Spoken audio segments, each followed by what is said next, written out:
M back with new video. आणि आज मी एकटा नाही आहे, माझ्यासोबत कोणीतरी आहे.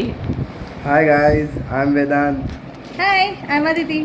आणि आज आम्ही सगळे बघायला चाललो आहोत दशावतार. मेल्यानं चला नाटक सुरू झालं.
नंबर अमेझिंग ग्रेट एक्सपिरियन्स होता माझा.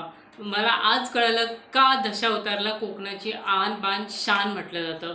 म्हणजे शब्द नाही आहेत माझ्याकडे. खूप छान होतं.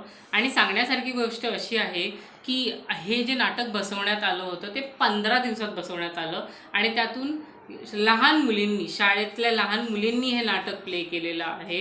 म्हणजे इट इज सो इन्स्पायरिंग की एवढी मोठी पल्लेदार वाक्य म्हणणं, एवढी पदं पाठ करणं, इट इज डिफिकल्ट. आणि एवढ्या सगळ्या लोकांसमोर त्यांनी सादर केलं. सो मला खूप खूप खूप आवडलं आहे.